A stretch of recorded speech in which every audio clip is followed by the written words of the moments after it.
something a bit different today. Rick, what's this?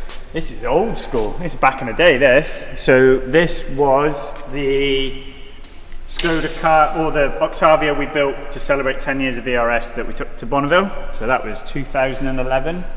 So August this year now will be 10 years of us doing that record and 20 years of VRS. So they've sent it down here for a little bit of TLC. Things have changed at Volkswagen Group in how one of the departments I used to work for doesn't look after the projects anymore. So it's had a bit of hard life because all it's done is shows, so grubby fingerprints and kids climbing in and out of it. The heat sort of deformed the door cards and bits and pieces. So yeah, just go over it. I don't think she's been started for a while. So what's in for a full sort of maintenance yeah, TLC? just to check, like it turned up and it was stuck in gear because someone's obviously wrenched on the gear lever and broke the gear linkage. So we'll fix the gear linkage. Like the brake pedal goes to the floor. I don't think it's been started in quite a long time, so we'll just do the due diligence, get it running, and just get it into a position where it can carry on going back out on a sort of the show scene. But like, you know, door seals, people are in and out of it, are all deformed. It was a car that I've certainly seen at, I think it's been Autosport before, it's been at Bonneville Speed. Yeah, so this did, like when we came back, it did everything. So it did Top Gear show in London, Xpel. So I spent like 3 days stood next to it. Nobody wanted to talk to me. Everyone wanted to see the car. So it was a big deal when we come back. It did Autosport. It done a couple of years at Goodwood's at the top and at the bottom of the hill. Yeah, so there's been a lot of mileage out of this, sort of marketing wise. But so for those who don't know, explain a little bit about the actual project, how it came about, and who you were involved with. So at the time I was working for Volkswagen Group, and Skoda Press was headed, or still is now, he's in charge of it. But one of the guys working at Skoda Press was a guy called Pietro, and he did the JCB Diesel Max record at Bonneville. So he had experience at Bonneville, and they were looking for something to do for 10 years of VRS. So the original idea was take a VRS and try and do 300 kilometers an hour, 186 mile an hour to 300 k's. So that's what we built it for. Go to Bonneville, race this thing, and see if it would just do 300k. So we built the car. We brought over a guy from SCTA, which is Southern California Timing Association. So like over here, if you want to race in touring cars, it's got to meet TOCA regs, or if you want to race in British Superbikes, it's got to meet MCR CB regs. It's the same kind of thing. We wanted to race in their pond. The car had to meet the regs. So the roll cage, the best way to describe it is a shark cage inside a car. The idea being that if you crash, the car can completely undress itself around you and you're left with a seat in a cage. So no composite seats. So it's a Kirky metal seat. The cage was custom designed, and it was it Specialized? I can't even remember. We've done the cage now. With the idea being that in Bonneville there's nothing to hit, there's nothing to take the energy out of the crash. So they're saying Streamline is doing 450 mile an hour. It'd take them 1,000 yards for them to stop crashing. So that was the idea really. Or that's the idea around how they build their cages. It's completely over-engineered. It's ridiculous. We must have put 400 or 500 kilos of cage back into it. Then the seat. So when you look at it, you're like, how the hell does anyone get in that? Because it has a complete wraparound hip. A composite seat, it takes an impact and it breaks. That's it. It's broken. Whereas a metal seat, it'll deform, it'll bend, and that's the idea. So I think they're still regged in like NASCAR. I think it's that sort of technology. Even down to, if you look, I don't know where we get the camera. Oh, that's probably a better angle. So like the side restraints on the side of the seats, and that's not part of the seat. So we've had to put this bar in at the back, and then put the side bar in, and then rose joint it off the cage. so that if the side impact, your helmet's sort of jammed in there. Richard Meaden was driving it, so this was a project linked with Evo magazine. The idea being we build the car and Evo do all the marketing, do the story on it, and Richard was driving it. So bless him, he had this proper Gucci helmet with Hans device and everything with his, and he scratched the living shit out of it over the 10 days he was driving it, getting in and out of that seat. So it started life as bone stock, off the factory line, Octavia VRS saloon. You can see it's in red, and we gutted it, stripped it to bits, back to frame. We went and put a cage in it, so we had cage designed and then the cage put in it. And then from an interior point of view, it's got standard clocks that we've just put an AIM data logger over the front, because you've got to remember in 2011 when the TSI engine had just been released, nobody done anything with these. These were brand new. We'd just gone from the TFSI, the cam belt engine, to the chain engine. This was like, we found so much, or we had to learn so much to get the power out of this thing. Revo were a technical partner on the project, so Nick Kasperger, he done a lot with ECU. We took him to Bonneville with us, so he carried on calibrating while we're going based off the data. So from an inside point of view, there is nothing in here. There is a seat, a pedal box, the middle pedal you didn't use, you just pulled the parachute, then two big fire extinguishers, one for inside, one for outside, parachute cable, power button, and a boost gauge, and that was it. And Richard will tell you, you drive off a boost gauge, don't drive off a rev counter, because of the torque and the way it comes in. You wheel spin 6 gear at 200 odd mile an hour, so driving on salt is a lot like driving on sand in that you haven't got that stable traction. So even down to learning the time of the day to drive the car, when you drive it early in the morning, the salt is wet and claggy, so you don't go that fast. You drive it in the middle of the day when it's 50 degrees and you've got no power because of the heat, so there's always that balance. We had no brakes on it, so it's back to factory brakes at the minute. We had rear brakes, I had front caliper block off, so it blocked off the pipes. We had no front brakes. We were running 15-inch space savers that we double welded and then run Hoosier drag tyres on. So they were 15-inch diameter and maybe 120 section tyres because of the speed we were going. And the photos you see have probably got, every photo you see has got moon eyes.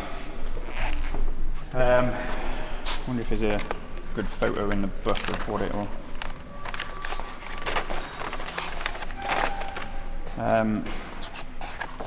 This is it now, I'm trying to find it.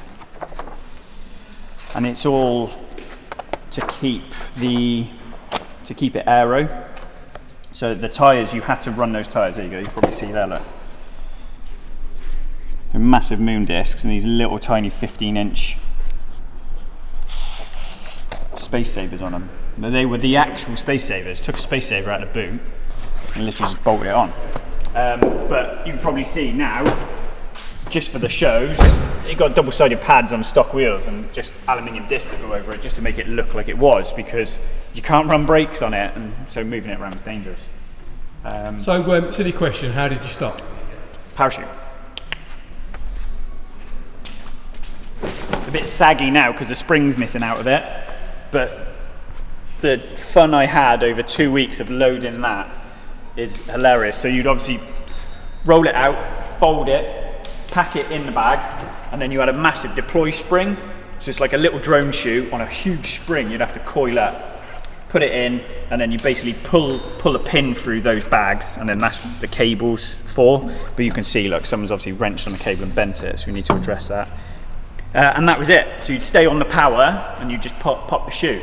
So you don't lift. Yep. You stay in the gas, let the chute grab hold of you, and then do that. Mate, you could drive for 20 miles at Bonneville and never hit anything. So yeah. That was it. It's hard to get a perception of what it's actually like. I mean, what other sort of vehicles were you up against? Anything else challenging you? So the record we went into was 2 litre production class, so it could be supercharged or turbocharged. The record was we never went there thinking about records because the car wouldn't get in the records anyway. We had to do more stuff out there. That was 216 mile an hour, and that had been set like 10 years before. So it's not a class out there anyone does, because name a 2-litre turbo American car. Everything's big Hemis, or a lot of the cars are grandfathered in. Constant sort of progression. You know, the guys out there setting the big records, the cars are like running side-barrel 4s or flathead Hemis. You know, big 8-litre V8s, that sort of thing. The trickiest thing I saw out there was a V16, basically 2 PowerTech V8s bolted together, and a PowerTech V8 starts life as a Hayabusa. So it was, V16 PowerTech V8, quad turbo, alcohol fueled with nitrous. Bloody hell. And it's in a streamliner body. And I mean, if you go on Google and type in like Bonneville cockpits and look, they don't have steering wheels. They have they sit like that, and they're 2 little handles off the steering column. They got so much power and so much, the gearing is so high that they're push started to 80 mile an hour. So a bit like a big pickup truck sits behind them and just pushes them. The place is mental. If you ever get a chance to go to Bonneville and watch Bonneville, it's crazy. You'd be stood on the roof of the Winnebago. So pit lane is runs along track 1, and I say along it, you're half a mile from it, but you can see the track. So it's track 1, that's the big course, track 2 is the next big course, and then 3 and 4, and they're like the learning courses and the shorter courses for the smaller stuff. And you'd be stood on the roof of the Winnebago, and this huge streamliner would go past 450 mile an hour, and you'd see a shoot, and you'd see him slow down, but the noise is still flat out. Like the visual to the sound is so far out, it just messes with your perception. 50-degree heat, easy, 50-degree heat. And then because it's on salt, and what the salt does to how it absorbs the moisture out of the air and puts moisture in the air, it's not humid, and then 100% humid. It's just crazy. Like I said, you walk on it in the morning and it's claggy, it's like clay, and then you walk on it in the middle of the day and it's like dust. So it's mental. So yeah, I mean, it was eye-opening. So what was the actual the speed that you achieved in this? So 2 ways. On the first run we done 227, and on the return run we done a high 228. So it works out at 227.080. It's written on here somewhere. It says on the front, doesn't it? Yeah. Yeah, there you go. So you got to qualify. So you qualify on Thursday. So it's called return runs. It's not return down the track. It's you qualify on a Thursday. So if you're not in the record box or qualifying box by the Thursday, you're done, because you've got to qualify overnight. You can't do two runs the same day. So Thursday night, then Thursday we qualified. Friday was shit or bust. We rolled up to line Friday morning. The idea being we'll send it, see what it does, and then we leave. And we rolled up to a line, and thunder clouds are overhead. So all the streamliner boys were pushing back off the line because it was too windy, and we were just like, look, we've got to go because we're here anyway. Richard sat in the car, gets to the front of the line, and like the scrutineer who sort of checks you strapped in, check your helmet's done up, that sort of thing. He goes, "Oh, how fast you going? 150, 160?" And Rich sort of goes, "Oh no, the records, we're trying to set a record we qualified at 227, and the guy went, "Oh right," a bit of a crosswind. Dickie said he got going, he hit 6th, and he goes, all of a sudden this side wind hit him, and the track's 400 yards wide, and he goes, in an instant he was like almost at the cones. Wow. He goes, it was mental. So yeah, and then second run then, we pretty much 220, high 228, low 229, but it set the record at 227.080. So he got his red cap because he was a driver, and more people have stood on the moon than have got red caps at Bonneville. So the red cap is record holder. Yeah, so it's pretty impressive stuff. So the rest of the car, then obviously you've taken a load of weight out of it, you've put a serious cage in there, you've got a parachute, the brakes are pretty much redundant. What have you done engine-wise to it? So that was pretty much it. It was a roll cage with an engine strapped to it. So again, like I said, this was 2 litre TSI with car, mate. Gammy on. With not a lot of development, not a lot out there. So it's a HEP twin injector manifold. It's off a 2 litre TFSI, so the earlier incarnation engine. So we modified that to fit. Literally stripped everything off it. The engine, the bottom end, was built by a company in Gloucester, so it's got uprated rods and pistons and a bit of headwork. It's got what would have been the old like G30 series Garrett turbos, and then everything else is pretty much custom made. Concept Designs radiator, so it's the biggest radiator core I could get my hands on, so it's massive. And then same sort of the biggest intercooler we could get, big THS intercooler. AEM double injector box. We had no way of controlling the secondaries, so that's literally just a AEM plug-in box to switch the secondaries on and control them. Yeah, it was. You look at it now, and it's like we see Golf Rs and RS3s with way more technology. You know, the parts that are on them are much trickier, but when you go back 10 years and there was nothing there, everything you see is pretty much custom made or knocked up to fit, or you know, we found out the hard way. We burnt out 3 pump controllers on a dyno because it just wouldn't support it, so we had to redevelop the fuel system to suit. Just running a pair of Bosch 044s in the tank, and then obviously it's got secondary. It's got the primary feed to the high pressure pump, and then it's got the secondary rail. So I've got them H-barred together. So what sort of power were you running? She's on 700 horsepower. So back then, mate, that was like how much? Yeah. Like you think, well, you were there. You were in a VAG scene back in the day. I mean, you think 2 litre, well, anything. What was banging? RS6 V10s, yeah, C6s. Yep. Probably MRC are probably pushing them to over 700 to 800 horsepower. Yep. This has got a diesel gearbox in it to give us a gear in. So luckily that just bolted on and fitted. So I think 6 gear, on the limiter in 6 gear, we worked out to do like 255 mile an hour. So, yeah. She's got a place in my heart, this one.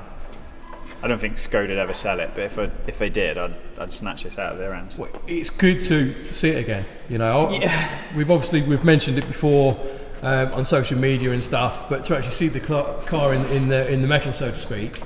Mate, and that it's weird because how we built it. So we had to send it like 2 months before we went because it had to clear customs, and then it got out there and it went into LA port and they wouldn't let it in because Skoda doesn't exist out there. They were like, what the hell is this? Yeah. Well, it doesn't have any emissions control, nothing. And we were like, it's race car. So it almost didn't get going. Yeah. We almost couldn't get it out of customs. So then when we were out there, we did 202 mile an hour on the first day. And we were like, we'd never thought we'd do that.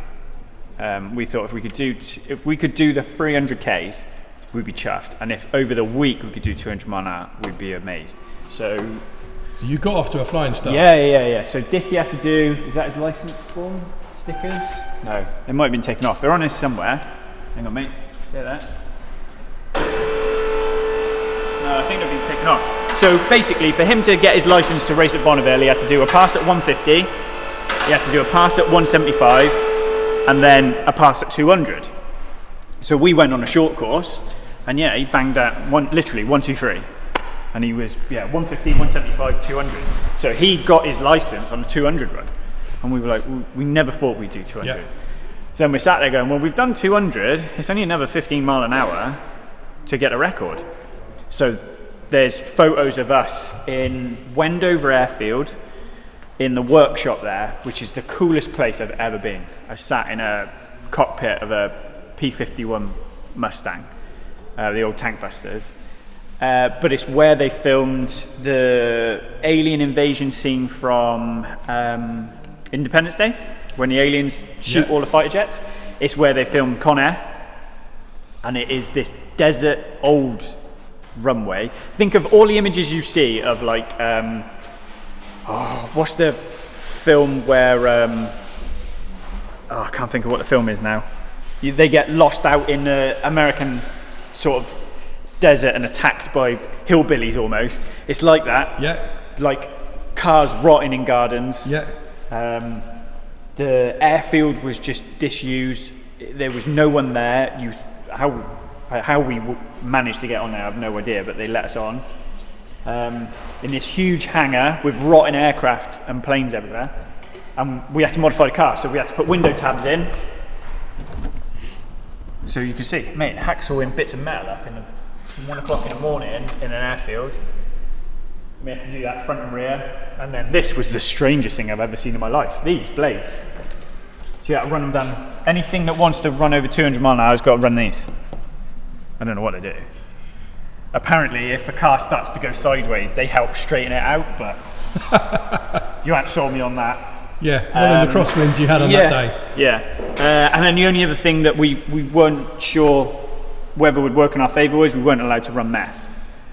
So we could only run water. So we had methanol injection, but it was fine. We could tape up the body lines, but the car had to carry the original silhouette. So the one run, we took the spoiler off to see what it'd do. Dickie was like, this thing's undrivable. It was just shaking its ass all over the place. So yeah, it's pretty cool. It's been good to see it again. But good stuff. All right, bud. Well, we'll have to put a video up when we get it running. Yeah. Just got to do got to check everything over before we sort of fire it up. Then we'll take you down the dual carriageway. Mate, yeah, should we do it? Do you know what? I bet it's still got the fuel, because the fuel out there is obviously controlled fuel. It's 121 octane. Yeah. And it was blue. So I wonder what fuel is. In it. I wonder whether it's still got it, because it literally just came up. It came back. We cleaned the salt off it. Well, there you go. I mean, you can see how rotten it is there. And the cage. Honestly, the salt was just horrific. Before we put it in a container, I was in LA, and I think I spent about 3 hours jet washing it, just trying to get salt out. But yeah, I mean, it's cool. But it's a little piece of history, let's be honest. Yeah, You've been involved with that. It's quite a privilege, really, isn't it? Yeah, it was probably the biggest thing of my career, and it probably the best feeling is when you underestimate what you're going to do. Yeah. Like, we went out there going, right, okay, if we do 186 mile an hour, 300 kilometers an hour, we'd be chuffed, and we come away with a world record. Awesome stuff. None of us had ever been there. Pietro had been, but not in a technical sense. You know, and the crazy thing is like, everyone around us saw this thing turn up, and they're like, what is that? Like, we're in pit lane, we're the dirty outcast. Yeah. We met so many cool people who were like helping us, willing us on. You know, people would walk past and go, oh, because nobody knew Skoda. People just about knew Volkswagen. That was the Rabbit and stuff like that. So yeah, it was such a cool time. So what we'll do, we'll put some links to the Evo video. The Evo videos, yeah. So Sam came with us. So cool. It was a crew of us. So Dickie drove. Dickie was a driver. There was me and my boss Andy Orm looking after the car. There was Pietro, who was for Skoda. Even Robert Hazelwood, who was the managing director of Skoda UK at the time. He came out, and I think he was blown away. I don't think he ever sort of expected to go that far. Yeah, you don't do it. You know. I always knew she had speed in her, but yeah, I don't think. If you ask me honestly, I thought, oh, we'd do 200. The second she'd done 200, I knew we'd take the record.